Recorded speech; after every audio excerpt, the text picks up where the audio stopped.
కన్యా రాశి వారికి ఈ వారం సానుకూల ఫలితాలు గోచరిస్తోంది. సప్తమంలో శుక్రరాహులు, ముఖ్యంగా రాశ్యాధిపతి దశమాధిపతి అయిన బుధుడు షష్టమంలో ఉన్నారు.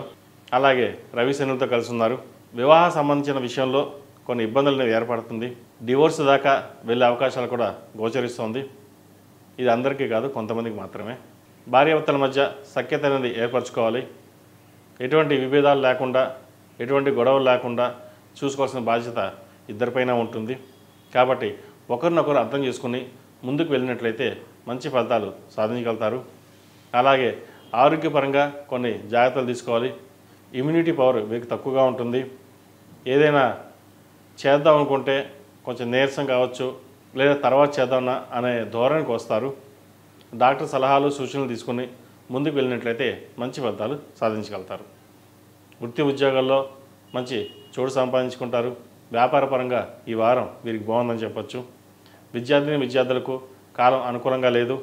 ఏదైనా సరే కష్టపడి చదవాల్సిన పరిస్థితి గోచరిస్తోంది. ఎవరో ఏదో చేశారు లేదా ఎవరో ఏదో చెప్తున్నారు అనే మాటలు కాకుండా మీకు మీరుగా ప్రణాళికంగా సిద్ధం చేసుకుని పరీక్షలకు ప్రిపేర్ అవ్వండి. వాళ్ళు చదువుతున్నారు, వాళ్ళు చదవట్లేదు, మనం తర్వాత చదువుకున్నాంలే, ఎవరు చదవట్లేదు కదా, మనం ఎందుకు చదవాలి అనే ధోరణికి రాకుండా ఎవరు ఎలా చదువుకున్నా చదువుకోకపోయినా మీకు మీరు టాప్ ర్యాంక్ కాకపోయినా మంచి ఉత్తీర్ణత సాధించాలి, నలుగురిలో పేరు ప్రఖ్యాతులు తెచ్చుకోవాలి అన్న తాపత్రయంతో కష్టపడి చదవండి. మంచి ఫలితాలు సాధించగలుగుతారు. ఇటు కుటుంబ సభ్యుల సలహాలు సూచనలు మీకు ఎంతో మేలు చేస్తుంది. ముఖ్యంగా మీ తల్లిగారి ఆశీస్సులు మీకు ఎప్పుడు ఉంటాయి. ఆవిడ సలహాలు సూచనలు తీసుకుని ముందుకు వెళ్ళండి. మంచి ఫలితాలు సంప్రాప్తిస్తాయి. ఈ రాశిలో నిర్మించిన స్త్రీలకు ఇటు ఉద్యోగపరంగా వ్యాపారపరంగా సానుకూల పరిస్థితులు గోచరిస్తోంది. అధిక ధనం సూచిస్తోంది. రావాల్సిన డబ్బులు సకాలంలో మీకు ఈ వారం వచ్చే అవకాశం కూడా లేకపోలేదు. వ్యాపారంలో చిన్న చిన్న సమస్యలు ఏర్పడతాయి. అయితే వాటిని మీ తెలివితేటలతోటి చాకచక్యంతో వాటిని పరిష్కరిస్తారు. ఎవరిని నొప్పించకుండా నలుగురితో పాటు మనం వెళ్ళాలి, నలుగురితో పాటు మనం ఉండాలి అని వెళ్ళి చిన్న చిన్న ఇబ్బందుల్ని పరిష్కరిస్తారు. అది మీ భవిష్యత్తుకి ఎంతగానో మేలు చేకూరుతుంది.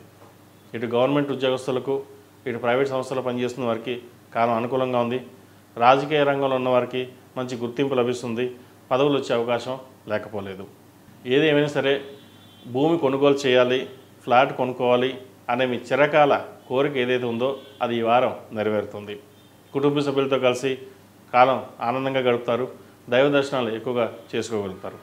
ఈ రాశివారు ప్రతిరోజు ప్రతినిత్యం సుబ్రహ్మణ్య అష్టకం పఠించడం, మంగళవారం నాడు సుబ్రహ్మణ్య స్వామికి అభిషేకం చేయడం, లేదా 11 సార్లు సుబ్రహ్మణ్య స్వామిని ధ్యానం చేయడం చెప్పదగిన విషయం. ఏదైనా పని మీద బయటికి వెళ్ళేటప్పుడు మంగళవారం కానీ గురువారం నాడు కానీ వెళ్ళండి. మంచి ఫలితాలు సానుకూలపడతాయి. ఈ రాశిలో నిర్మించిన వారికి కలిసి వచ్చే సంఖ్య 8, కలిసి వచ్చే రంగు రెడ్. ఈ రాశివారు సుబ్రహ్మణ్య పాశుపత కంకణం కానీ రూపు కానీ ధరించండి. మంచి ఫలితాలు సంప్రాప్తిస్తాయి. ఈ పూజా స్టోర్ .in పసుపు కుంకుమ నుంచి దేవతా విగ్రహాల దాకా అన్ని రకాల పూజలు, వ్రతాలు, వివాహం, గృహప్రవేశం, హోమాది శుభకార్యాలకు కావలసిన పూజా సామాగ్రి అంతా ఒక్క క్లిక్తో మీ ఇంటి వద్దకే. నేడే ఆర్డర్ చేయండి మీ ఈ పూజా స్టోర్ .in లో. One stop for all puja needs.